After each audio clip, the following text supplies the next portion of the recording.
নামাজ পড়বা, রোজা রাখবা, হজ করবা, যাকাত দেবা, সাদাকা সব করবা, দাড়ি টুপি সব থাকবে, শুধু কোরআনকে বিজয়ের জন্য তোমরা কাজ করবে না। কোথায় যাবে সে?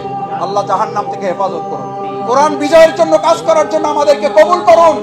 এটার জন্য রাজি আছেন কে কে দেখি ইনশাআল্লাহ।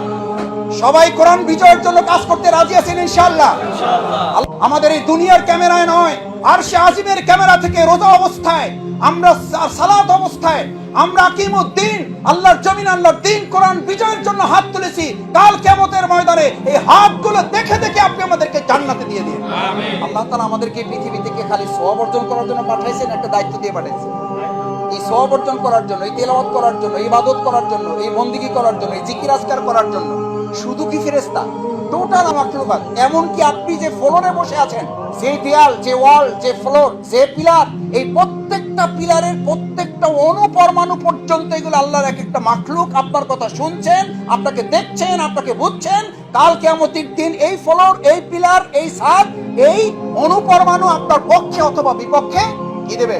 সাক্ষী দেবে। এখানে যদি নাচ গান হয়, নিশ্চিত থাকুন এই ফ্লোর, এই পিলার কাল কিয়ামতের দিন আল্লাহর অনুমতি নিয়ে মুখ খুলে বলবে, আল্লাহ আমার পিলারে বসে, আমার ফ্লোরে বসে, আমার এই ছাদের নিচে বসে, আমার এই চেয়ারে বসে, এই যেগুলোকে এখন আপনার বোবা মনে হয়, নিষ্প্রাণ মনে হয়, এগুলোকে সেদিন মুখ খুলে দেওয়া হবে, জীবন দিয়ে দেওয়া হবে। আলহামদুলিল্লাহ, আল্লাহ শুকরিয়া আদায় করি, প্রাণ ভরে শুকরিয়া আদায় করুন। যেই ফ্লোরে বসে আসি, যেই ছাদের নিচে বসে আসি, আল্লাহ দয়া করে কাল কিয়ামতের দিন এগুলো যেন আমাদের জন্য জান্নাতে নাজিয়ে যাওয়া যায়। রমাদান আপনার সাথে সম্পর্কের মাধ্যমে আপনার মর্যাদা বৃদ্ধি করে দেয়। ওই যে বললাম, এখন কৃষক মূল কাজ বাদ দিয়ে আমাদের এরাও আল্লাহর জিকির করে, এরাও আল্লাহ স্মরণ করে। আল্লাহ তাআলা আমাদেরকে যখন পৃথিবীতে প্রেরণ করবেন, তখন এই আশরাফুল মাখলুকাত বাদ দিয়ে ফেরেশতাদের সাথে আল্লাহ তাআলার একটা আর্গুমেন্ট হয়েছে না হয়নি? ঝগড়া হয়েছে একটা। কি হয়েছিল? ঝগড়াটা কি ছিল? যে আল্লাহ জিকির আজকার যা করতেছি, আমরা একটু টায়ার্ড হয়ে গেছি, আমরা তো কুলায় উঠতে পারতেছি না, এবার আলাদা জগৎ, আলাদা জাতি তৈরি করেন, এইটা বলেছিল। কি বলেছিল? যা করার তো আমরাই করতেছি, এদের দরকার কি, এদের প্রয়োজনটা কি? আল্লাহ তাআলা তখন একটা ডিসিশন দেন নাই নাকি উনি মনে করছিলেন ক্ষমাকে আবার কোন ঝামেলায় যায় লাভ কি, ওরা যা বলছে ঠিক, এরা যায় মারামারি কাটাকাটি উড়াউড়ি করবে, থাক বাদ দে, এসছে আমার যা আছে এগুলোর সংখ্যা প্রয়োজন আরো বাড়াই দে, আমার খালি ইবাদত বন্দেগী দরকার। যদি শুধু ইবাদত বন্দেগী আর জিকির আজকারই দরকার হতো, তাহলে আমাদেরকে আলাদা করে সৃষ্টি করার কোনো প্রয়োজন ছিল না। এটার জন্য তারাই যথেষ্ট ছিল। তাহলে আমাদেরকে আলাদা করে সৃষ্টির উদ্দেশ্য হচ্ছে এই কোরআন নাজিল করে আল্লাহ বলে দিলেন, আপনারা সালাতুল জোহর আদায় করেছেন, একটু পরে সালাতুল আসর আদায় করবেন। কার নির্দেশ? আল্লাহর নির্দেশ। এবার সেই আল্লাহ তাআলা নির্দেশ দিচ্ছেন, ইতাউজ যাকাত, যাদের যাকাতের নিসাব হবে তারা কি করো? যাকাত আদায় করো। আমরা করি না? রমজান হচ্ছে আত্মশুদ্ধি, যাকাত হচ্ছে অর্থশুদ্ধি। আবার বলেন, রমজানের মধ্যে কি শুদ্ধি হয়? আত্মা শুদ্ধি হয়। আর যাকাতের মধ্যে অর্থশুদ্ধি হয়। অর্থশুদ্ধি যদি না হয়, তাহলে আপনার ইবাদত কবুল হবে না। আত্মশুদ্ধির প্রশ্নই নাই, কারণ ইবাদত কবুল হওয়ার জন্য হালাল উপার্জনকে কন্ডিশন, শর্ত প্রযোজ্য করা হয়েছে। ইনশাআল্লাহ আজকে এখানে যারা আছি, আত্মশুদ্ধির সাথে সাথে আমরা কি অর্থশুদ্ধির এই কাজে আমরা যাকাতের নির্দেশনা বাস্তবায়ন করতে পারবো ইনশাআল্লাহ? সবাই রাজি আছেন তো ইনশাআল্লাহ? আল্লাহ আমাদের তৌফিক দিন। ভাই, মালিক 3 মাস পরে এবার কৃষককে জিজ্ঞেস করছে যে, ভাইরে আলহামদুলিল্লাহ টুকটাক ভালো কাজ তো করছোই, তেলাওয়াত তো ভালোই করছো, জিকির তো ভালোই করছো, তাহাজ্জুদ তো খারাপ পড়ো নাই, তো এবার একটু বলো দেখি, যেই কাজের জন্য তোমারে নিয়োগ দিছি, আমার এই জমির খবর কি, আমি একটু ফসল দেখতে যেতে চাই। এর মাথায় তো এবার কি ভেঙে পড়ছে? আরে কয় বাস পড়লে তো এটা সামলাম যায়। কি ভেঙে পড়ছে? আকাশ ভেঙে পড়েছে। কারণ যে দায়িত্বে তারে রাখা হয়েছে, সে দায়িত্ব বাদ দিয়ে সে নফলটুকু নিয়ে, অতিরিক্ত নফল মানে কি? অতিরিক্ত, ওটার মূল্য আছে, ওটার দাম আছে, ওটা পূর্ব সন্তুষ্ট মালিকের সন্তুষ্টর জন্য ওটা কাজে লাগে। কিন্তু ওটা যদি মূল কাজের সাথে বাদ দিয়ে সে এটা করে, যেমনটা সে করেছে 3 মাস পর, এখন জমি যখন দেখতে যাইতে চাইতেছে, সে তো কাছুমাছু করতেছে, কয় হুজুর আমি কালকে তাহলে মাছ একটু বেশি করে ধরি, কয় বেটা মাছ বাদ দে, মাছ খাইতে হলে তো ভাত লাগবে, আমার তো ভাতই নাই, আমার তো রুজি নাই, আরে বেটা চাল তো শেষ হয়ে গেছে, এই জন্য তো জমির খোঁজ দিতেছে, আমার জমিতে চলো তুমি আগে।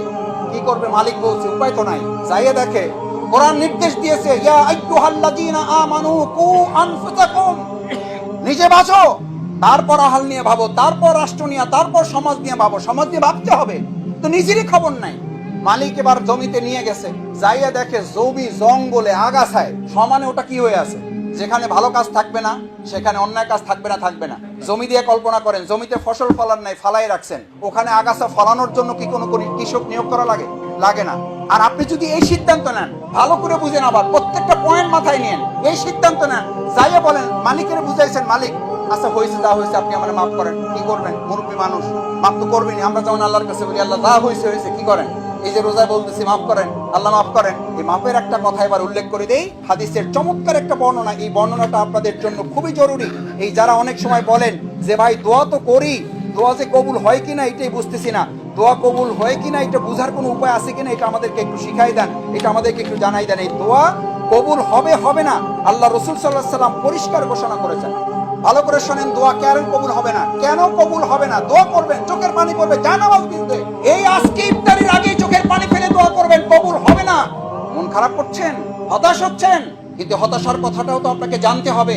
এরপর আসার কথাও আছে। রোগীর ক্যান্সার হয়েছে, তারপরে যদি ডাক্তার বলে কিছুই হয় নাই, যান প্যারাসিটামল 2টা খান, ভালো হয়ে যাবেন, ভালো ডাক্তার? ও তো মরার ডাক্তার, ও নিজেও মরছে, আপনাকেও মরবে।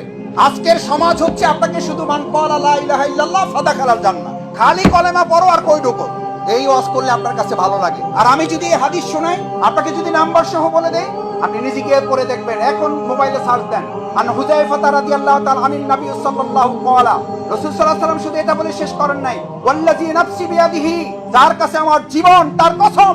কার কাছে জীবন? আল্লাহর কসম। যার কাছে আমার জীবন তার কসম করে বলছি, লা তা'মুরুন্না বিল মারুফ, তোমরা যে জমিনে বাস করো সেই জমিনে তোমরা সৎ কাজের আদেশ করবা না। কোরআনের নির্দেশ, সৎ কাজের আদেশ তোমরা করবা না, লা তা'মুরুন্না, অথচ তোমাদেরকে নির্দেশ দেওয়া হয়েছে সৎ কাজের আদেশ করো। ওয়ালা তানহাউন্না আনিল মুনকার, বোকার মাথায় এটা কে ঢুকিয়েছে? তোমাকে আঘাতটা হানতে হবে আগাছায় না ফসলে। আমি দেখতে চাই কৃষক কষ্ট করে তোমার পোকার এই কামড় মোকাবেলা করে ফসল তুলতে পারে কিনা, এই যোগ্যতা থাকলেই তার ঘরে ফসল তুলে দেওয়া হবে। ইসলামের জন্য, কোরআনের জন্য আপনি শুধু কাজুমাজু করবেন, জিলাপি খাবেন, ইফতারে চোখের পানি ফেলবেন, আর কোরআনের রাষ্ট্র কায়েম হয়ে যাবে, কোরআনের আইন কায়েম হয়ে যাবে, আল্লাহর হুকুম আপনি পালন করেছেন বলে আত্মহারাদিত হবেন। এই জন্য আল্লাহ তাআলা আপনাকে পৃথিবীতে পাঠান না। আল্লাহ দেখতে চান ওই আগাছার উপরে যে পোকা পড়ে নাই, পোকা পড়েছে ফসলের উপরে। আমরা যে জমিনে বাস করি, এই জমিটাকে একটা জমির মতো করে এখন ভাবেন, এই জমিতে আগাছা আছে না নাই? আমার বাবা শামুক কুড়াতেন ঘাসের জন্য, প্রফেসর ছিলেন। এটা কোনো অহংকার করে বলছি না, এগুলো আমাদের তখন ট্র্যাডিশন ছিল, এগুলো এখন কেউ ভাবেও না, চিন্তাও করতে পারে না। ঢাকা থেকে গেলে তো তারে সালাম না দিলে বলে, আমি ঢাকা থেকে আসি, সালাম দিলি না কেন? বলে না, বলে না। এগুলো কিয়ামতের লক্ষ্য। আল্লাহ রাসূল হাদিসে বলেছেন, এটা এলেম চলে যাবে, সম্মান উঠে যাবে।